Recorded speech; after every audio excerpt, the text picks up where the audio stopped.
नमस्कार, आप देख रहे हैं सत्य का असर। मैं हूं पत्रकार जितेंद्र सिंह पटेल। देखिए आज की खास खबर। सर्दियों के मौसम में इस समय आंखों की समस्याएं बहुतायत देखने को मिलती हैं। इसके लिए कानपुर मेडिकल कॉलेज प्रोफेसर नेत्र रोग विशेषज्ञ डॉक्टर पारुल सिंह से जाने आंखों का कैसे करें बचाव। इस समय मौसम चेंज हो रहा है, इसको लेकर के लोग अपने आप को किस तरीके से आँख का बचाव कर सकेंगे और इस समय क्या क्या बीमारियां बढ़ती हैं।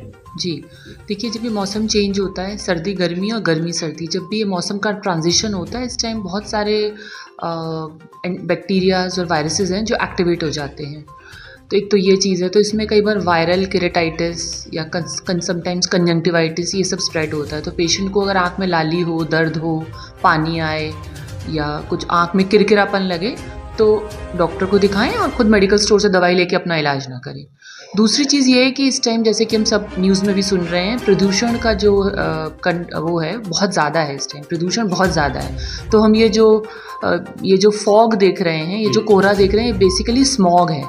दिस इज़ नॉट फॉग, ये कोहरा नहीं है। ये वो है कि जो प्रदूषण में जो पार्टिकल्स होते हैं वो हवा में जाके सस्पेंड हो जाते हैं, जिसकी वजह से ये ऐसे धुंध छाई हुई है। तो ये सेहत के लिए किसी के लिए भी अच्छी नहीं है, ना सांस के मरीज़ों के लिए, ना आँख के लिए, जनरल हेल्थ के लिए ये स्मॉग बिल्कुल भी अच्छा नहीं है। तो इससे बचने के लिए अगर आपकी आंखों में एलर्जी है या आप सांस के मरीज़ हैं तो मास्क लगा के निकलिए। बहुत ज़्यादा अपने आप को एक्सपोज मत कीजिए स्मॉग से। और अगर इससे आपको आँख में खुजली या कोई भी तकलीफ़ होती है तो डॉक्टर के पास जाएँ और दवाई लें, उसका इलाज करें। अच्छा, कुछ लोग ऐसा मानते हैं कि सर्दी के मौसम में आँख का ऑपरेशन कराने से लोगों को राहत मिलती है, ऐसा कुछ समझ में आता है। अच्छा, उसमें जो है काफ़ी लोगों की ये शिकायत है कि सर्दियों में बहुत आंसू आते रहते हैं। इसको लेकर के कैसे लोग अपने आप को। जी देखिए, आँख के ऑपरेशन से लेके ना कुछ भ्रांतियाँ बहुत समय से चली आ रही हैं। जैसे कि ये पहले कहा जाता था कि गर्मियों में नहीं कराना है, सिर्फ सर्दियों में कराना है मोतियाबिंद का ऑपरेशन या कोई भी आँख का ऑपरेशन। तो जब ये कहा जाता था तब वो बड़े चीरे वाला और कई टाँकों वाला ऑपरेशन हुआ करता था, कैंप सर्जरीज हुआ करती थी। अब टेक्नोलॉजी और साइंस की मदद से ऑपरेशन इतने एडवांस हो चुके हैं कि अब हम लोग बिना टाँके का ऑपरेशन करते हैं, इसमें टाँका नहीं लगता है। तो इतना टेम्परेचर का सर्दी गर्मी का फ़र्क नहीं पड़ता है। फ़र्क तब पड़ता है जब आप बहुत ही गांव में एक बहुत ही इंटीरियर जगह में रहते हैं, जहां आपके पास पंखे की भी सुविधा नहीं है, बहुत पसीना आ रहा है। ऐसे पेशेंट्स को हम एडवाइस करते हैं कि जब टेम्परेचर एक एम्बिएंट हो, मतलब एक अनुकूल टेम्परेचर हो, तब आप। लेकिन अदरवाइज अगर आपके पास पंखे और नॉर्मल उसकी सुविधा है तो ऐसा कोई ऑपरेशन नहीं है आँख का जो हम सिर्फ सर्दियों में ही कराएं। इनफैक्ट जब बहुत ज़्यादा सर्दी होती है तो इनफैक्ट आना जाना ये सब बाधित हो जाता है। तो हम अपनी तरफ से पेशेंट्स को ये एडवाइस करते हैं, ये सबको बताना भी चाहते हैं कि आँख के ऑपरेशन के लिए ऐसा नहीं है कि आपको बहुत ठंड के लिए ही रुकना है।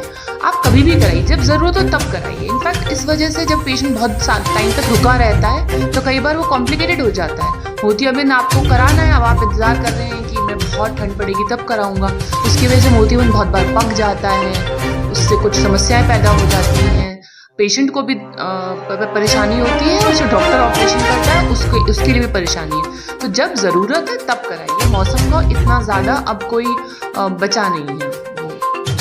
50 उम्र पार करने के बाद में लोगों को ये देखा जाता है कि आंखों में सर्दियों के मौसम में अधिकतर देखते हैं कि आंखों में आंसू आने की शिकायत हो जाती है। क्या ऐसा कारण होता है इसका? देखिए, ऐसा होता है कि उम्र के साथ साथ जैसे बाकी सारी बॉडी में हमारे ऑर्गन्स हैं, जैसे वो डिजनरेट होते हैं या उसमें कुछ बदलाव आने लगते हैं, इस तरह से आंखों का भी है। आंखों में एक बहुत कॉमन प्रॉब्लम होती है ड्राई आइज की, आँख में सूखापन हो जाना। तो जब उम्र बढ़ती है तो आँख में जो आंसू बनाने वाली ग्रंथियाँ होती हैं वो भी एज की वजह से थोड़ी उस तरह से फंक्शन नहीं करती जैसे कि एक यंग एज में करती है। स्पेशली महिलाओं में मीनोपॉज के बाद, या आप डायबिटिक हैं या आपको कोई और समस्या आंखों की, थायराइड है, इस सब में जो आंखों की ग्लैंड्स हैं, जो ग्रंथियाँ जो आंसू बनाती हैं, उनकी एक्टिविटी कम होने लगती है। विंटर्स में रूखी हवाएं चलती हैं और टेम्परेचर की वजह से आँख की नमी कम हो जाती है, आँख में जो आंसू बनते हैं वो कम हो जाते हैं, जिसकी वजह से आँख में रूखापन रहता है। तो ये प्रॉब्लम एक आती है पेशेंट को, जिसकी वजह से रिफ्लेक्स वाटरिंग होती है, मतलब आँख में सूखापन है तो इरिटेशन होती है, हवा आने लगती है, तो उसकी वजह से पानी ज़्यादा आता है आँख में। इस समय किस तरीके के मरीज आ रहे हैं? देखिए, एक तो मरीज़ इस टाइम सब ऑपरेशन कराना चाहते होते हैं मोतियाबिंद का, तो वो लोग आते हैं। उसके अलावा ये ड्राई आइज़ के पेशेंट्स आते हैं ज़्यादा। उसके अलावा ये जो कंप्यूटर विजन सिंड्रोम के पेशेंट्स होते हैं ना, जो कंप्यूटर पर ज़्यादा काम करते हैं, ऊपर से विंटर्स में आँख सूखती है तो उनकी आँख और ज़्यादा सूखती है, या एलर्जी और कंजंक्टिवाइटिस वाले पेशेंट्स भी आ रहे हैं, यही मरीज़ ज़्यादा आ रहे हैं। पिछले माह की अपेक्षा इस नवंबर में क्या ऑपरेशन के मरीजों की संख्या बढ़ी है और कितनी बढ़ी? हाँ, थोड़ी सी दिवाली के बाद हमेशा जो है वो मरीज़, क्योंकि जैसे कि हमारे कल्चर में है, जब त्यौहार होता है उस टाइम पेशेंट कम रहता है, तो दिवाली के बाद जो मरीज़ ऑपरेशन कराते हैं मोतियाबिंद का, उनकी संख्या बढ़ जाती है। और मौसम चेंज की वजह से जो आँख में ये खुजली और सूखेपन की परेशानी हुई, इसके मरीज़ भी थोड़े बढ़ रहे हैं। सर्जरी इस समय कितनी तक हो रही है? देखिए, सर्जरीज 10-15 मरीज़ तो ऑपरेट हो ही जाते हैं।